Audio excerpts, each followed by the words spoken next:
Hello and welcome to FPL Mate, your best mate for fantasy Premier League content for the 2021-22 season. My name is Dan and welcome to the very first strategy stream of the season. So basically guys, every single Monday, every single Monday evening, I'm going to be doing a stream just like this, where we're just going to be talking about strategy, early thoughts going into the upcoming game week 2 in this instance, and just answering some general early thoughts questions and reflecting on the game week that's just happened. In this case, game week 1. So we're going to do this every Monday. Sometimes if it's a Monday night football game, then we're going to be streaming after the Monday's football action, and if there's no game on, we'll do like a stream around 6 p.m.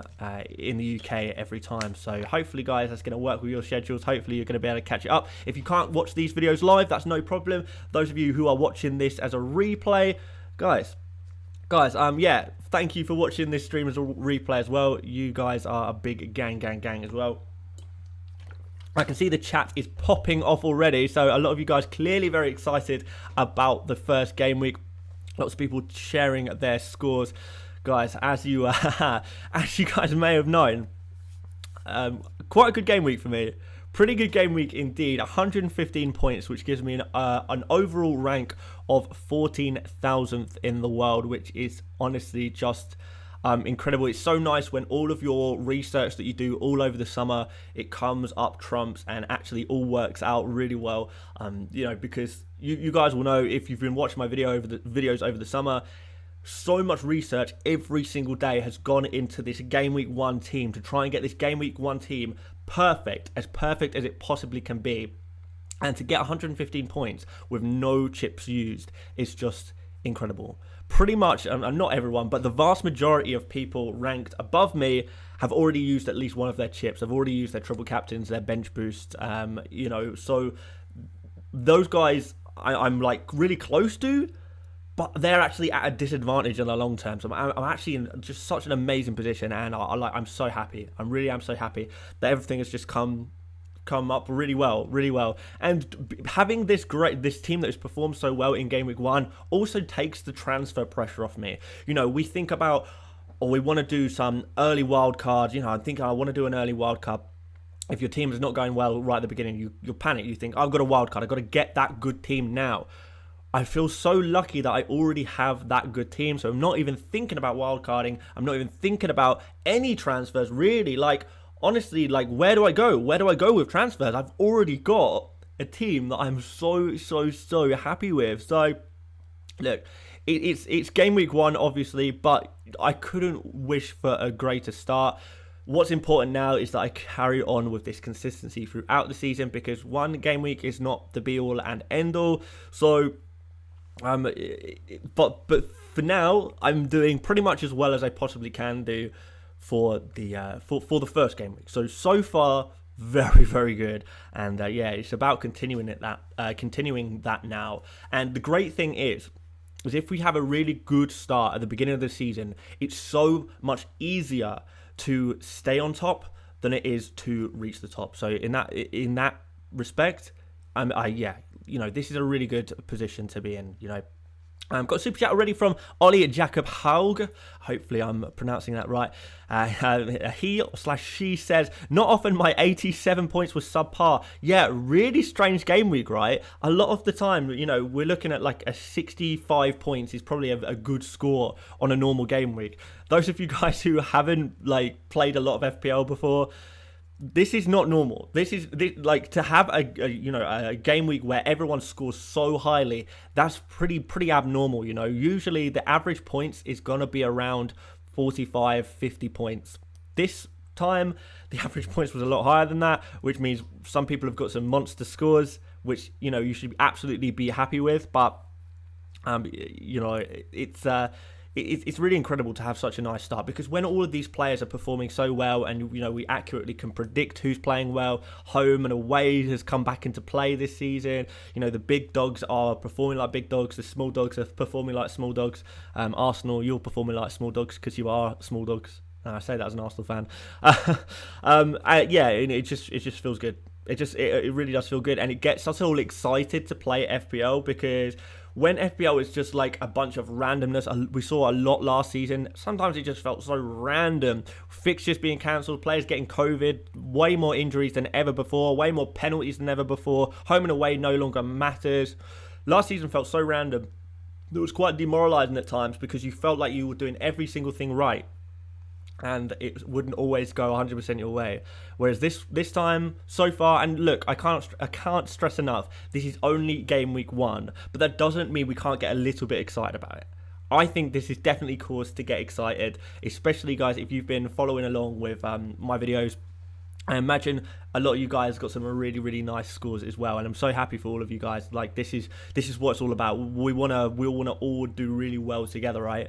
And we're gonna do really well together. So, congratulations to all of you who got 100 points plus this game week. Even if you got any score above 85, 90 is an incredible score for this game week, and you should really give yourself a nice pat on the back for that because you all smashed it. So well done. If you didn't get quite as much points as that, commiserations, but remember, it is only game week 1, and I know I'm hyping it up game week 1. It's kind of easy for me to hype it up as a really big deal when I'm doing well, but at the same time, if you didn't have such a good game week, look, it's a marathon, not a sprint. As long as you stick at it, you keep trying to make really good, sensible transfers. You keep doing your research, whether your research is watching videos like this, just watching football games, looking up stats and stuff like that. You're going to do fine. You're going to do absolutely fine, no matter how you started. You really will do fine. So don't worry too much. But yeah, I'm pretty gassed to say the least about the start. So yeah, someone else already pointed this out, but I'm gonna milk this a little bit because this is unlikely to ever, for the rest of this season. I'll be lucky if I stay here. I mean, it could happen, but as of right now. I don't know if you can see this. Maybe I need to just move the screen slightly. How can I move that? Okay, well, I mean, you can kind of see that. This is like a league of the content creators, basically. This is the content creators league. And I am very, very fortunate to be sitting top of the content creators league right now. There is, essentially... no other content creators got a score this high, which is just so nice because I've only been around as a content creator about a year, and I've always kind of thought maybe I don't quite fit in with these guys. These guys have been around for forever, doing their stuff forever. I can't compete with these guys. So it's really just made me so happy to think that at least for one game week only, I am competing with them, and hopefully I really, really hope that in future game weeks, I can stay up there. I can stay and be one of the most successful fantasy Premier League players out of all of these content creators over the course of the year. So yeah, fingers crossed in that one. Let's see how I do. I guess we've got 37 game weeks to go. Let's see if we can stay up there. Let's see if we can stay up there and beat all of the other content creators because that's what I want to do. I want to be number one. I want to win FPL, and this is a good way to start. I'm probably not going to win FPL. Don't get me wrong. But it could happen. And if there was ever a way to start on the way to winning FPL, it's this, right? It's this. Could it be my year?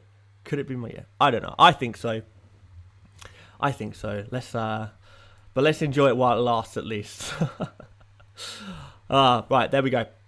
So, guys, we're gonna answer some questions. We're gonna talk a little bit about what I'm feeling towards next game week. I think we'll probably start with what I kind of feel like how I want to progress, how I want to transition into game week 2, if you like, and then we'll kind of answer some of your questions, I think. So, first of all, looking at my team for next game week. So if I just go pick team, just so we can see what we're dealing with next week. I mean, obviously I already know, but just so you guys can see what I'm dealing with next week. These game week 1 teams that we make, they are not for one game week only. And that's the great thing.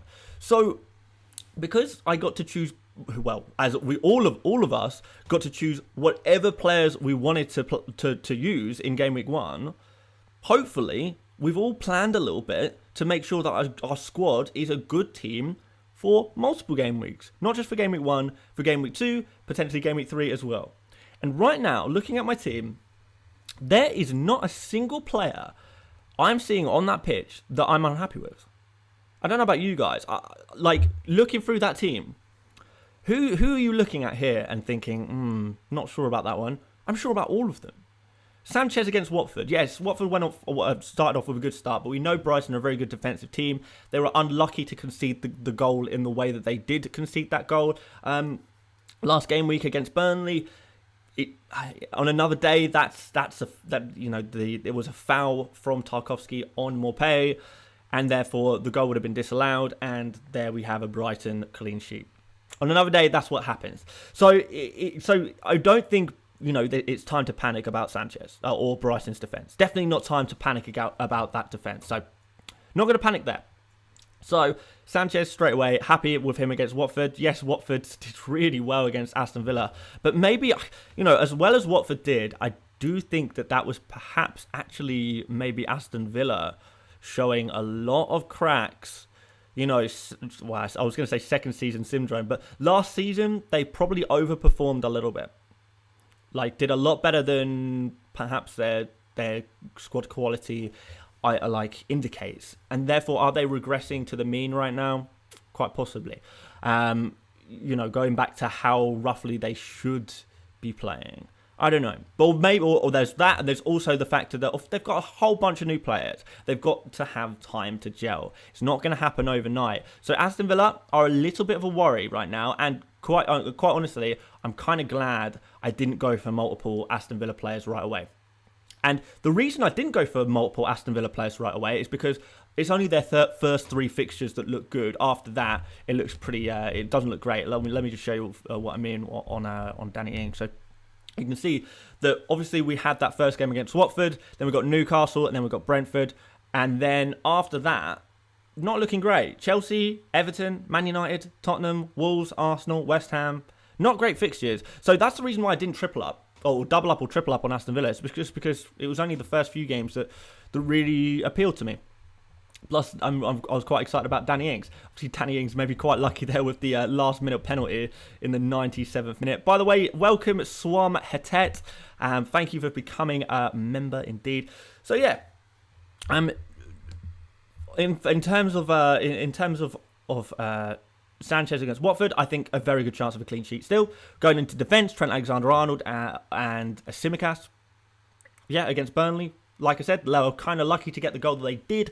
Wouldn't be surprised if there's a clean sheet there. Liverpool's defence is only going to get better and better as these players returning from long layoffs come back into playing this professional football, this high-level football. I think they're going to do absolutely fine against Burnley.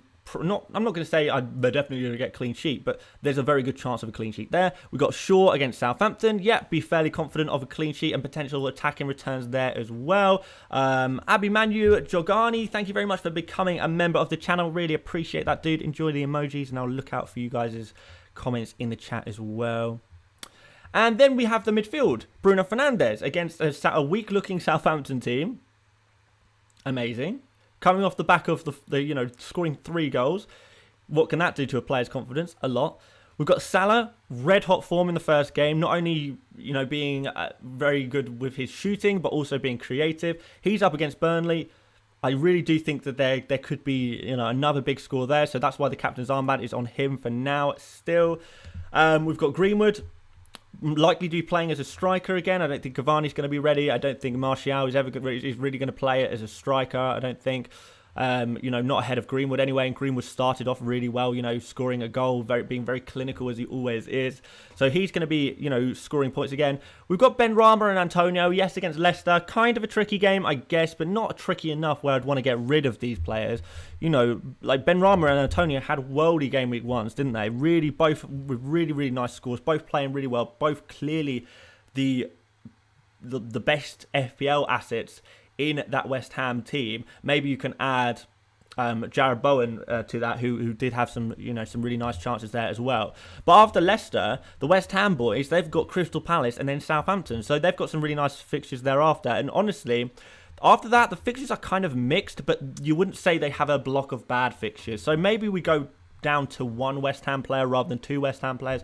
But generally speaking, in this exact moment, I'm not even thinking about getting rid of either of Benrahma or Antonio until at least game week 5. And I'm really just excited to see what they'll continue to produce. At the end of last season, I was very excited about West Ham. I really enjoyed watching them. I thought they were playing fantastically. They were a dream to watch. They were scoring loads of goals. They seem to be continuing that trend into this season. It's why I was so excited. People said, Dan, you're so crazy. Why are you so excited about watching West Ham against Newcastle? That's such a boring game. People say, oh yeah, no, it's a boring game. It's going to be a terrible game. It's going to be like a 0-0 or a 1-1 or a 1-0. Never. It was never going to be that. West Ham are bad in defence and great in attack, which is why I love watching them. Newcastle at the end of last season, similar vibes. Namgyal Wangdu, thank you very much for joining as a member of the channel as well. Really appreciate that, dude. So yeah, the West Ham boys up against Leicester. I'll just be hoping that West Ham can get a result against Leicester. I don't know what the score is going to be. If I'm honest, Leicester are going to be the favourites in that game, aren't they? But who knows what West Ham can produce, especially after that scintillating performance against Newcastle. Newcastle, weak in defence. No surprise there. So Danny Ings is nice against them.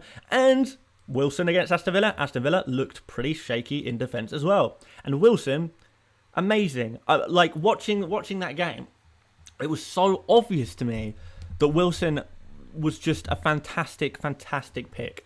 Like an amazing pick.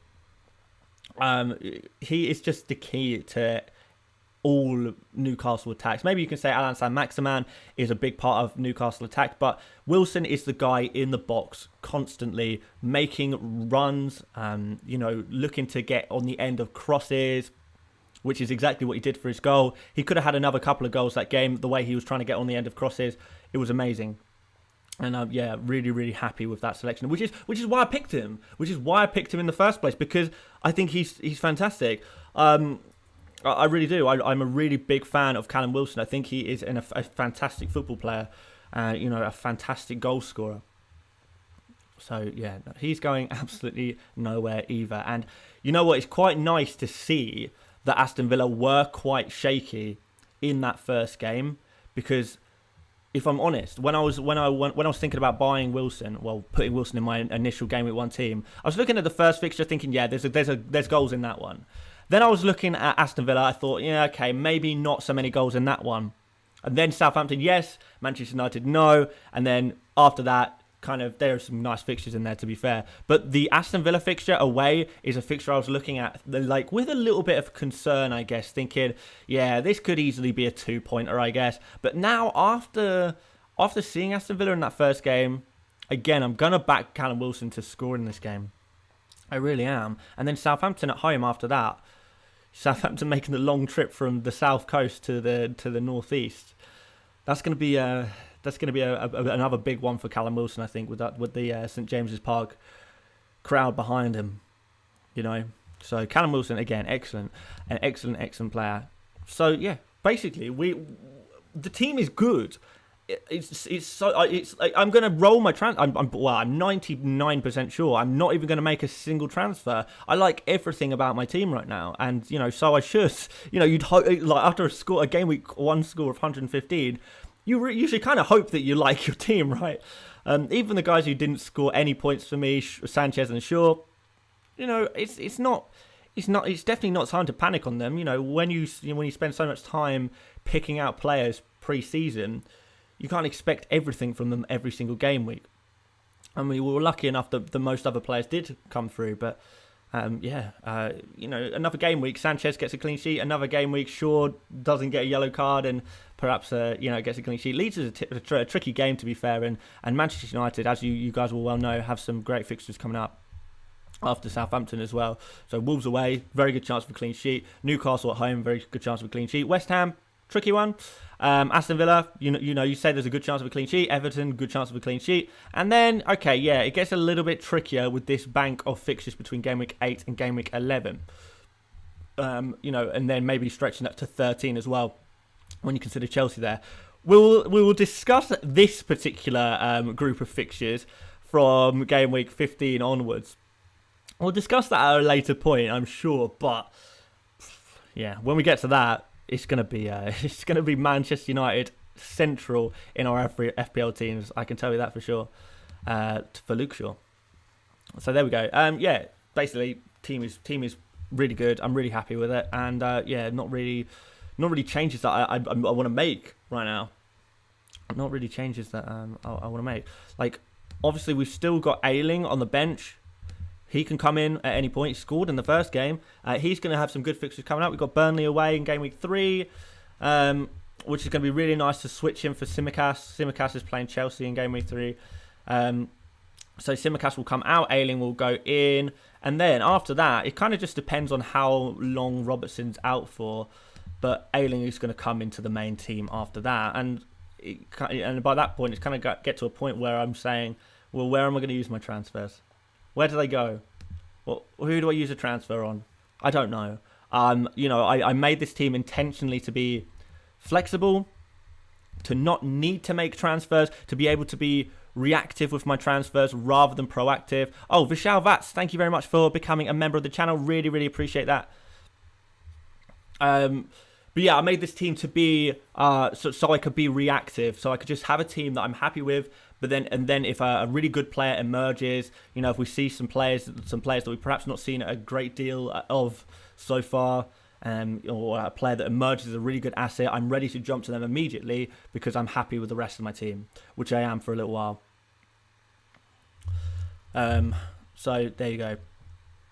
That's answer the members' questions they keep asking.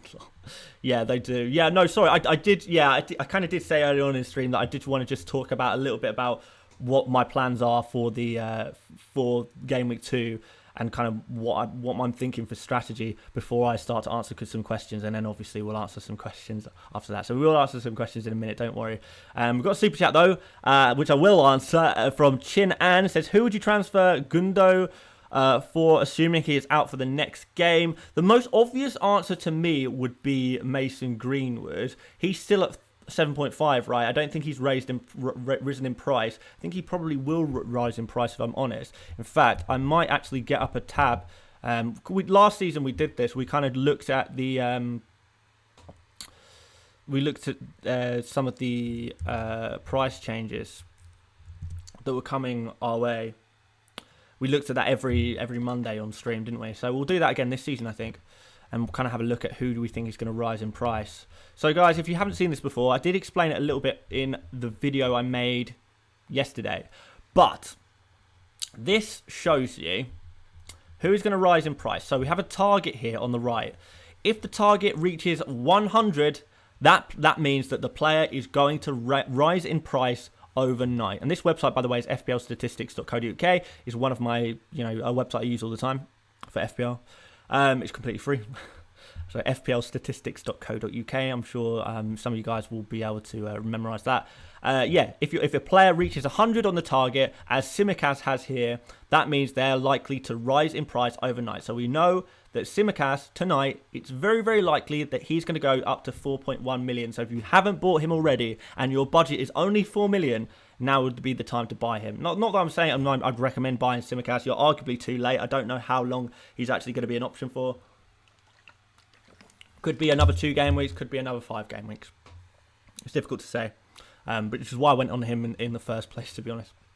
And we've got a few other players rising in price. Antonio, if you want to jump to Antonio, you want Antonio in your team, and you only have a budget of 7.5 million, we can see his target is 84.4 at the moment. He's probably going to rise in price over the next couple of days. But we can see Greenwood anyway. That's who I came to look at. Greenwood is down here at 29.9 targets. So you've got a few days before he rises in price at 7.5 million. For 7.5 million midfielders, I think he's the one. I think he's the one to go for, to be honest. Pogba is already flying up, which is interesting, I guess.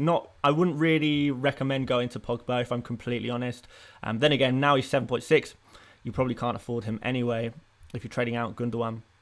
But Greenwood would definitely be the first player I look at. You could go for Jota, but it's risky. There's every chance that Jota starts on the bench next game week. Jota's a kind of a player who, if I had him already, I would probably keep him. But if I didn't have him, I probably wouldn't go in on him in this particular game week, because I do think he's going to be benched. And although he can do really well off the bench, he's got a really good record of coming off the bench and scoring goals. It's still not really something that I'd be too happy about doing, to be honest. My chat is crashing a little bit, so let me get up the chat on my mobile phone just so I can see, because I think there was another member there as well that I've missed. Oh no, I've missed. Let's have a look. To be honest, I didn't expect so many people to be watching this. To be watching this. Who have we got? Okay, we've got Daniel Kaderi as the new member. Thank you very much, Daniel, for becoming a member of the channel. I really appreciate that.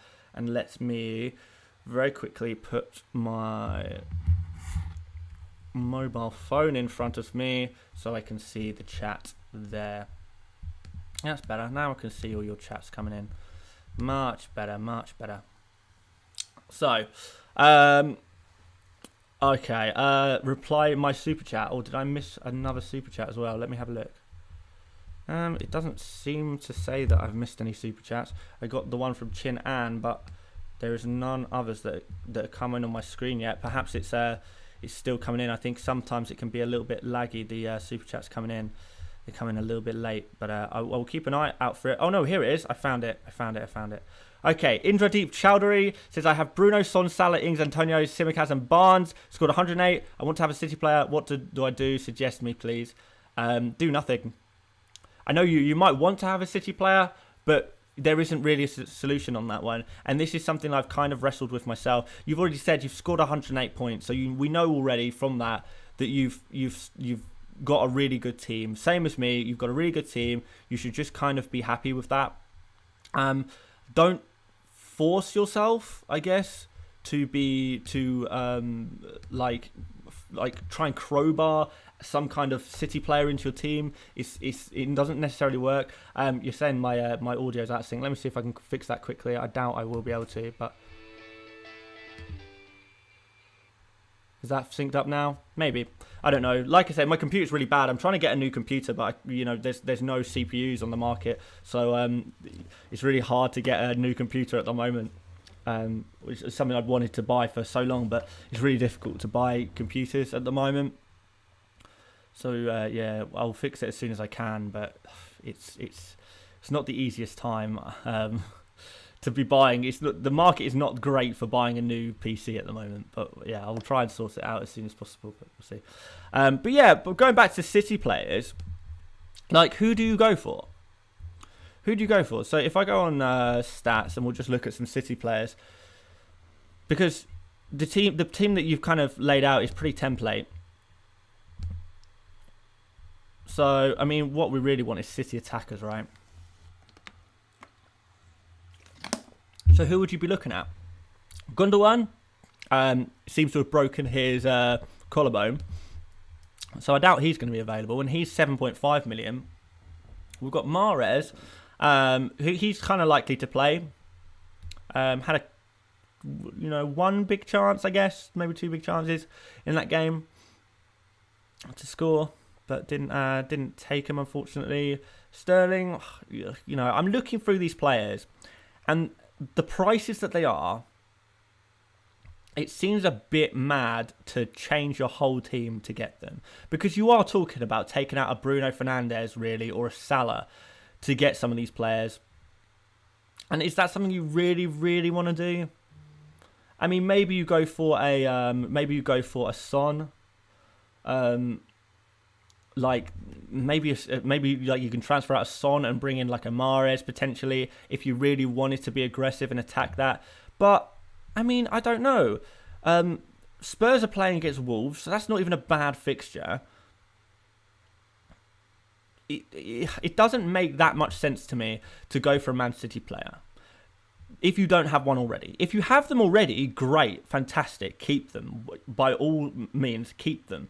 But who do you go for in terms of bringing one in without destroying your team? And bear in mind, guys, you'd be fundamentally altering the structure of an already good team for the sake of one game week. Because if we look at Man City's fixtures after the Norwich game, you can see it's not that good. Arsenal at home, Leicester, Southampton, yeah, fair enough, but then Chelsea and then Liverpool. And it's kind of like, we'd really just be going for the Norwich game, really. I mean, fair enough, you can say Arsenal had a very bad start. Yes, they did. But we're not expecting Arsenal to perform in that way every single game week. I mean, maybe you are, and if you are, fair enough. Maybe that's more motivation to go for a Man City player. But Leicester are a strong team. Chelsea and Liverpool here.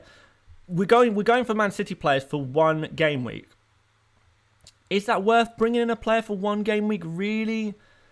If it means having to sacrifice players like Salah and Son and Bruno Fernandes. I don't know who else is about that same price, but those are the kind of players we'd have to be sacrificing, right? Unless you've got some really wacky players in there that you actually really want to get rid of, then fair enough. But honestly, like I don't know. I feel like going for Man City players if you don't already have them could hurt you in the long run.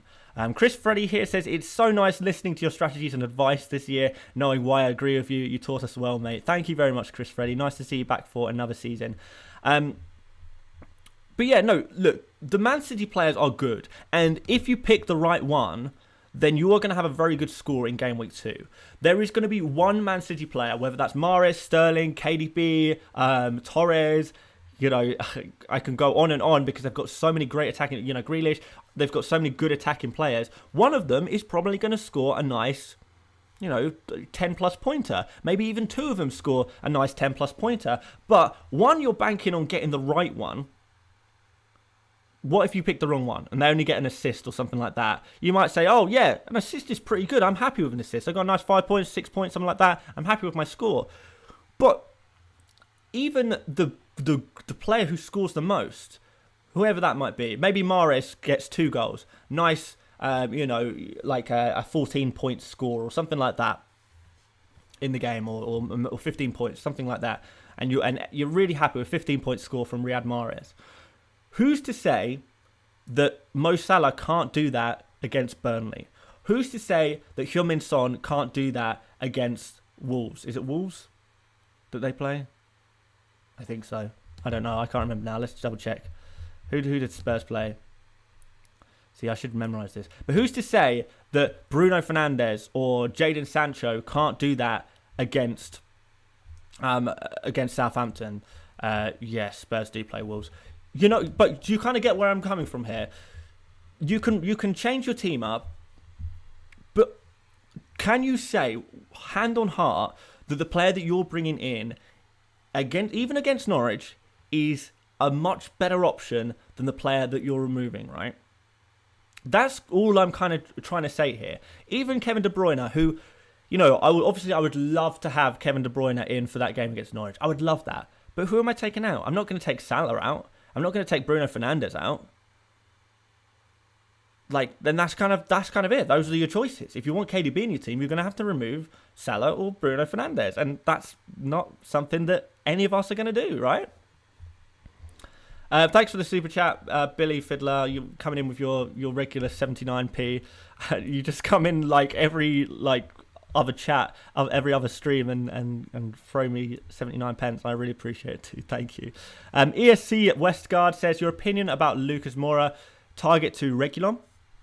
I feel like you probably don't take out Target yet, because the next games are Newcastle, who are going to be dependent on Wilson and Sam Maximan. Like I said, I do rate Newcastle, but I don't know how disjointed is this Aston Villa team. They look poor in the first game.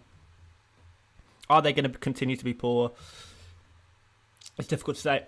Oh God, I've been speaking too much. I need to lubricate my throat. Don't clip that. I don't know. Fair enough. You want some Spurs players against this fixture against Wolves. Kind of understand this. Lucas Moura, I don't mind. If you have got Gundogan, for example, and you want to take Gundogan out of your team, then Lucas Moura might not be a bad shout as a player to go for. He looked pretty good, to be fair. Not amazing, and it's just one game after all. But that's another option of who you can kind of go for, is that mid-priced midfielder, I guess. He looked pretty good. Who's everyone bringing in right now? Who's the most popular midfielders to bring in? Let's have a look. Yeah, as always, there's some mixed there's some mixed players here. Like Pogba, for example, I'm like not even thinking about bringing in at all. Like, fair enough, he was the assist king in that first game, but is that going to happen every game? No, it's not. It's just not. Yeah, to expect 16 points every game for Paul Pogba is ludicrous. It's not going to happen. He'll get a couple of good scores this season, but I would not be surprised if that's his best score all season. I really wouldn't. Not because I think he's a bad player or dislike him, but he's just not. When we're talking about Bruno Fernandes and Jadon Sancho coming into the team and starting some more, Marcus Rashford's going to come to this team. It's not going to be all about Pogba creating anymore. And Pogba will probably get a couple of sort of second assists and stuff like that. And it might not be amazing for FPL points. But, you could get a few points, but it's not going to be anything scintillating. I still prefer Greenwood at 7.5, even though he only got 8 points. You can't just look at the points. That's not the only factor, really, when you should be picking your players. But, yeah, like I said, there's mixed stuff in here. Canos, yes, fair enough, he got 11 points in his first game. But is that going to happen every game week? No, it is not. Sarr is kind of interesting, I guess. A few people going for Grealish. Can I kind of understand that if you want that Man City player. Mount, not so keen on. Really not so keen on, to be fair. The fixtures that Chelsea have ahead now are just dreadful, Look at that. Arsenal, Liverpool, Aston Villa, Tottenham, Man City. Game week 7 onwards, amazing. But until then, really not great. And Mason Mount, fair enough, he got 6 points, but how did he get 6 points? He was fouled for the free kick, right?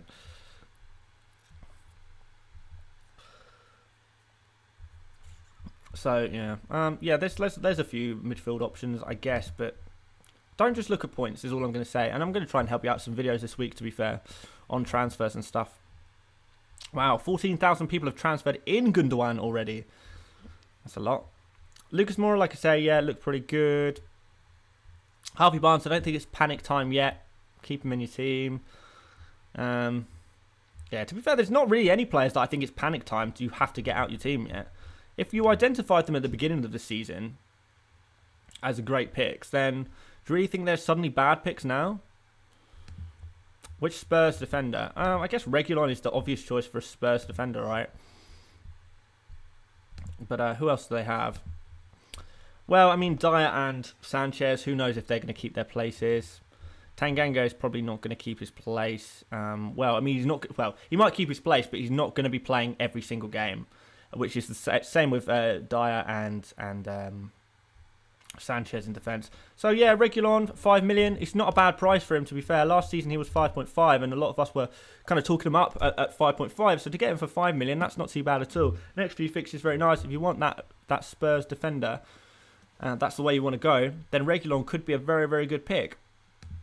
I quite like it. I do quite like it. So, yeah, go for that. Nuno Spurs. We think maybe keep a few clean sheets. Too early to say, really. But those fixtures, Wolves, Watford, Crystal Palace, got to be a good shout of some clean sheets across that, right? And Reguilon's always good for an attacking return as well. Pretty attacking left back. So could be quite nice. Few people talking about Lukaku. I don't really know if I want to talk about Lukaku too much yet. I think Lukaku might genuinely be a wild card job.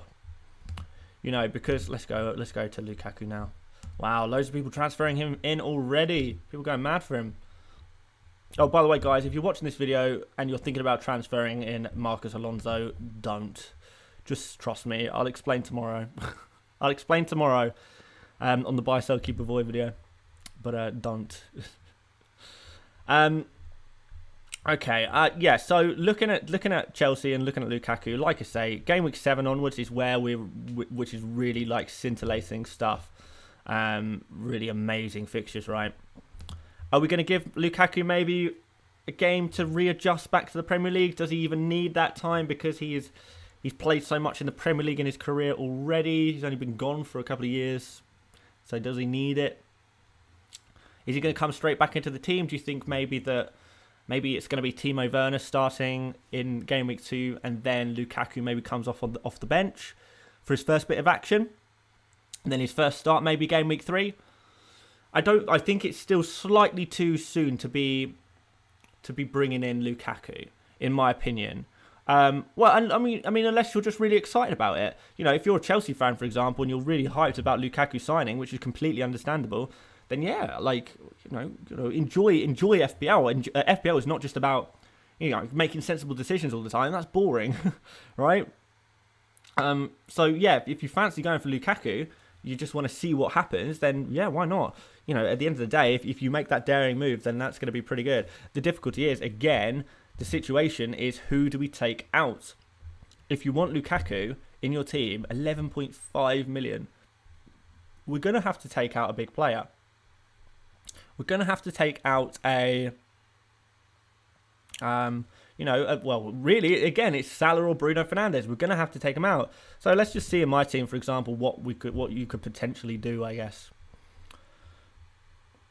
with your team in terms of getting in Lukaku. I guess what you would do is maybe Fernandes. So it's game week 7, right? The fixtures look amazing. So yeah, really, game week 7 is when Man United's fixtures look pretty bad for a few game weeks. And to be fair, Bruno could still do really well during that run of fixtures. But what I'd potentially think about doing is making sure I have 2 transfers to spend in game week 7. Go, boom, Fernandes out. Who's going to be going out by that point? I think West Ham's fixtures don't look great around that time either. Oh, no, they play Brentford in game week 7, so we'd be keeping Antonio most likely. Wilson, pretty good fixtures again. I know Ings' fixtures are bad then. Or do they get back good by game week 7, actually? Not quite. Okay, so maybe by that point we're taking out Ings. This is just an example, obviously, of how you'd go for Lukaku. So game week 7, you do 2 transfers. You take out Fernandes, you take out Ings, you put in Lukaku. You've got 9 million to spend on another midfielder. I don't know, who are we going for in midfield for 9 million? Mahrez is the only one who springs to mind immediately. Let's just go by price. I don't know, are we going for another... another Chelsea player? We're going for Kai Havertz, maybe. Not sure. A bit rotation risk with Kai Havertz. That's the only problem there. Maybe we're going for a Son there. And by this point, maybe we've taken out Greenwood because Cavani's back in the team. Sancho's starting. Rashford's kind of coming back soon. So we're taking out Greenwood, and then we just downgrade Greenwood to Rafinha. And there we have a really nice team from about game week 7, because I think game week 7, Leeds look pretty good there as well. Yeah, Watford, Southampton, Wolves, Norwich. And yeah, your team will kind of look something like that. And that's how you'd get Lukaku in, kind of down the line a little bit, with no Bruno, because you can't have them all. And it will just look something like that. That's what you do. That's how you get Lukaku into your team. Bada bing, bada boom. Easy. But not yet. Unless it's an emergency, I'm not thinking about doing it yet, because like I say, it's going to mean having to take out Fernandes and Salah. And if one of them gets injured, for example, then okay, yeah, we're thinking about it, aren't we? But Bruno Fernandes just scored a hat-trick. We're really going to get rid of him immediately. Southampton, Wolves, Newcastle, West Ham, Aston Villa. I want him. I really want him for those fixtures. Salah is a season keeper. He's the kind of player you don't remove from your team for a second all season. He is the safest player to go for and never have to worry about, because he'll score against anyone, man. Even this game week 3 against Chelsea, if anyone's scoring against Chelsea, who's it going to be? It's going to be Mo Salah. Fixtures after that look good. Man City, bad. Okay, then Watford, good. Manchester United, that's always a crazy game. Good again. Brighton, we'll see. West Ham, good. Arsenal, they're bad. But you're playing Arsenal and you're at home and you're Liverpool. Good. There's no such thing really as a bad fixture for Salah. And you could arguably say the same about Bruno Fernandes, but I think Bruno Fernandes is slightly easier to let go of than Salah, especially when you see a block of bad fixtures. When you see a block of bad fixtures, it's very easy to let go of that player, right? But when it's kind of like, with Salah, I'll click back on Salah, we're seeing, okay, yeah, fair enough, we've got Chelsea in Gameweek 3, but then we've got Leeds, and then we've got Crystal Palace, and we've got Brentford, and okay, now we've got Man City, not great, but then we've got Watford. So yeah, it's more mixed. There's no block here, per se, of bad fixtures all in a row. And maybe some teams will emerge as difficult teams that we didn't really know were difficult teams before. They have a really good season, for example, something like that, or really sharpen up defensively. It happens all the time. Aston Villa, we didn't expect to be quite as good defensively as they were last season. We think about Sheffield United the season before. We didn't expect them to be so good defensively. It happens. Teams that you think are going to be easy games. By game week 5, you kind of have identified, actually, that's not such an easy fixture at all. I know I've missed loads of stuff, by the way, but you guys got me talking about Lukaku, right? Robert Harlan, thank you very much for becoming a member of the channel. I really, really appreciate that. Daniel Rogi, thank you for becoming a member. And I've also got a super chat from you that says, if you had Havertz plus 3.5 million in your bank, what would you do? Well, Havertz is what, 8.5, so that would take us to 12 million. Okay. Well, yeah, I would transfer out Havertz for I guess Bruno Fernandes. Yeah, I guess, unless you've already got Bruno Fernandes, I guess I'd go for Bruno Fernandes. You could also go for KDB. Could be pretty nice for this game week. Or you could go for Son. That might be pretty nice as well, if you want someone for a little bit longer term, maybe. So I kind of think in that direction. You don't really want to have 3.5 million in your bank, by the way. That's, especially at the beginning of the season. Budget is so tight, you do need to be spending the vast majority of it. I've got 0.5 million in my bank at the moment because I just wanted to keep that little bit of cash in reserve just in case I wanted to make some interesting moves, which I still have the option to, obviously. We'll maybe be talking about moving a Simicast to another 4.5 million defender or something like that, or upgrading Ben Rama. If Ben Rama goes off, I can upgrade him to a 6.5 million like a Rafinha. So yeah, but anyway, right, back to what I was saying. That is how I would get Lukaku into my team, but I wouldn't do it immediately because, like I keep saying, who are you going to take out? You got to take out someone. You can't have every player that you want at all times. It's not possible. And if you're just swapping a player who is good for a player who's good and you like them both equally, then what's the point in making the transfer? If you like the player that you're bringing in just as much as the player you're taking out, then it's kind of like, why have you made that transfer? You've not improved your team. Every team, Fernandes is 12.1. Damn. Okay, yeah, you missed out on that one. Oh, yeah, sorry, mate. I completely forgot he rose in price. Yeah, okay, fair point. You couldn't get Fernandes then. All right, maybe Heung-min Son is maybe the guy to go for in that case. Yeah. That's so annoying. It's so annoying. These early price rises, they catch you off guard. Thankfully, we'll go back to this page with the price changes. Thankfully, the players who have risen so far, for me anyway, have been players I already have, i.e. Bruno Fernandes, and players that I'm not actually that interested in buying, such as Pogba and Richarlison. Like I was never going to bring in Pogba this game week. I was never going to bring in Richarlison this game week. It was never going to happen, so I'm not too worried about that. But there might be more. Oh, someone's going down as well. Aubameyang going to be the first player to drop in price by the looks of things if we go to our minus 100 target. Lanzini, Pepe. Who else? Anyone quite largely owned? Harry Kane. That could be kind of interesting. If Harry Kane actually drops in price, he's going to become a nicer, it'd be easier to get him into your team, particularly if he arrives at Man City, or even if he stays at Spurs, to be fair. He did well at Spurs. He did just fine at Spurs last season. If he drops in price a little bit, that could be quite nice. People panic selling him. Let's see what happens. I'm keen to know what happens with that saga, to be honest. How is that going to end up? But yeah. Stanis says transfer in Richarlison or DCL. Do prefer DCL still. to Richarlison. I'm not saying that I don't think there's too much in it, not an insane amount in it, but DCL is just my preferred pick. Even though he is a little bit more money, I just think he's the better option.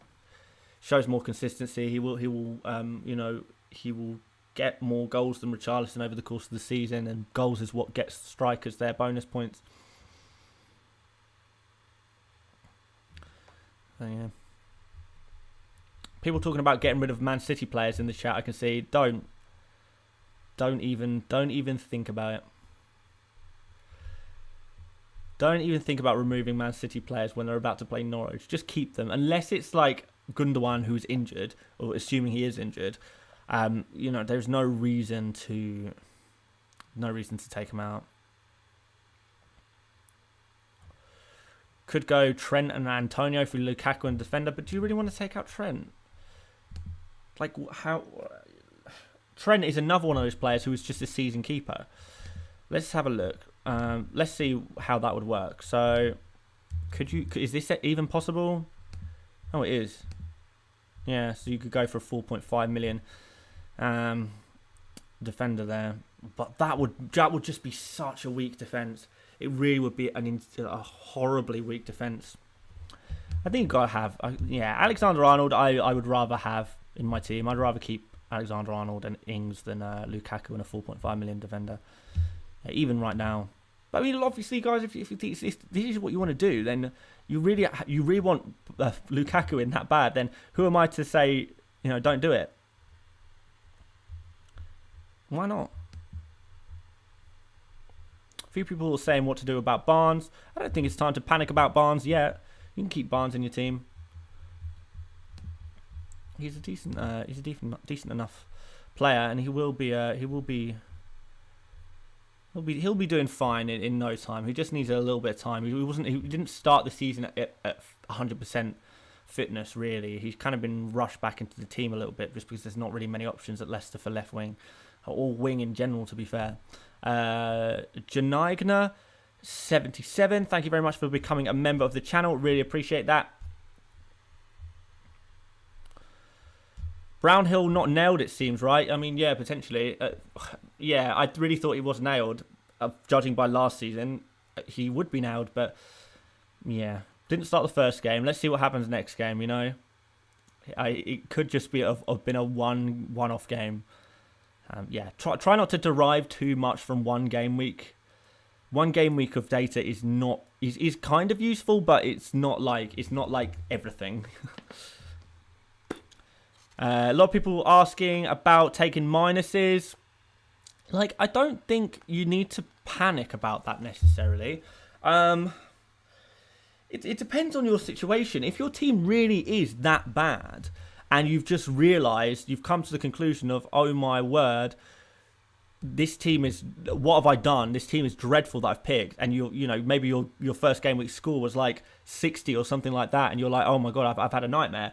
Okay, fair enough, you could switch up your team. But if you've got a score of anything over like 85, 90 points, then you've already got a good team, and you don't really need to be taking -4s if you've already got a really good team.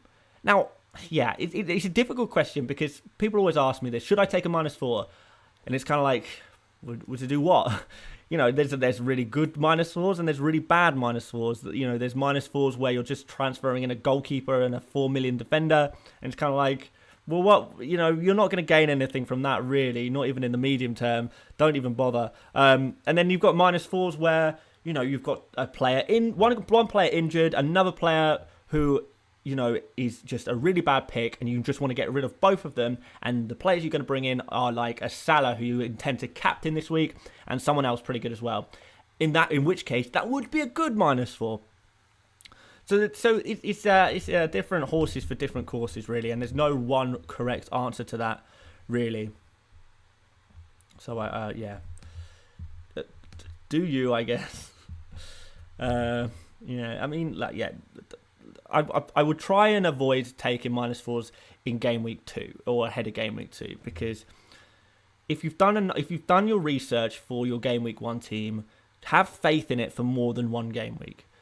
you can't expect everything to go your way every single game week. If you really truly thought this was a good team a week ago, is it really that bad today? I don't know. Chris says, hi, I have Richarlison, Son, Salah, Bruno, Alonso, 88. Sounds like you got a pretty good Game Week 1 score, man. Nice. Darren Wakefield says, Dan, do all your mods get an invite to your wedding? Well, we'll see. Maybe you can come in the evening if there's enough space.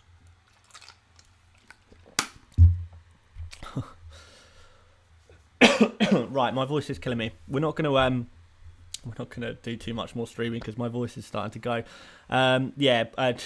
New member Janigna says, people buying Alonso, lol. I know. We're going to talk about that tomorrow.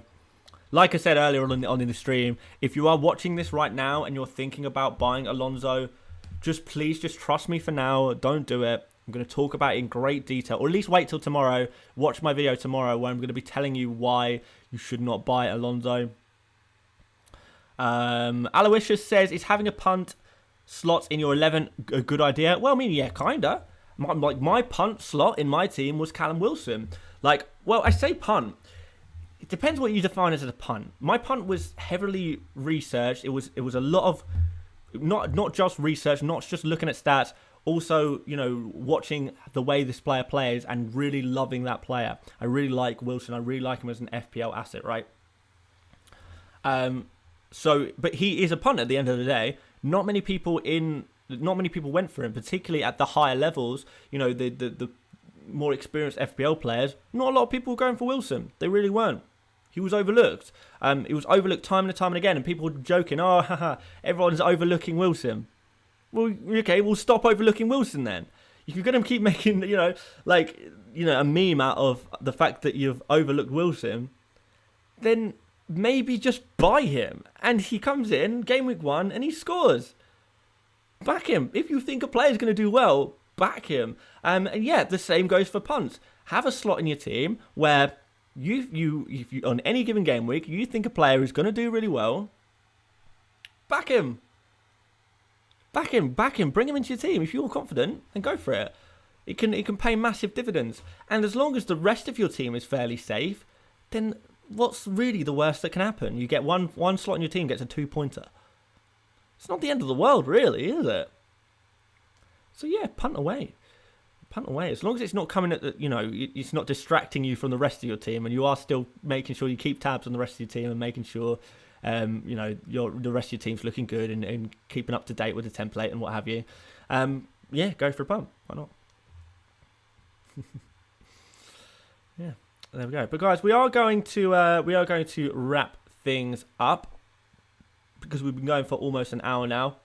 But yeah, want to say again, obviously I'm really gassed about the start of the season. Hopefully you guys have been following along with my videos and stuff, and hopefully they've really helped you guys to get some really good Game Week 1 scores as well. I'm sure it's helped a few of you. I'm hoping that I can help more of you. So guys, if you're new around here, you've not watched my videos before, you've not watched my streams before, please do make sure you subscribe, because we are going to help you. Well, I'm going to do my best to help you have your best ever FPL season. It's going to happen. I'm going to help you win your me leagues. Hopefully. Really, really hopefully. So guys, subscribe if you're new around here. Of course, like the video, like the stream. Really, really appreciate that. It really helps out the channel, when the likes go on. It's one of those things with YouTube is when videos have a lot of likes on them, they're pushed to more people and more people get to see them. So it's really, really helpful for me. So please do keep smashing those likes. Really appreciate that. And of course, guys, if you want to buy some FPL merch, there's a link in the description, or you'll see it underneath this video. We can buy some shirts with all kinds of cool little stuff on, slogans and FPL related stuff that I've kind of designed over the last couple of weeks that you might like. We've got a FPL Mates podcast coming out this evening. I've been editing it today. I need to finish off editing it. I need to do a little bit more editing on it, and then I'm going to upload that this evening. Big guest, by the way, guys. In fact, for those of you watching on stream, I may as well tell you, we've got James Alcott coming on the podcast, which you're going to see tonight. So, yeah, really good chat with him I had this morning. Really interesting podcast. We played a couple of games during the pod as well. So hopefully you guys are you'll find that just enjoyable, I guess. So do stay tuned for that. But yeah, aside from that, buy, sell, keep, avoid tomorrow. That's the big one. Hopefully see you then. Like the video again, subscribe if you're new, and thank you very much for watching, guys, and I will see you later, mates. Bye bye.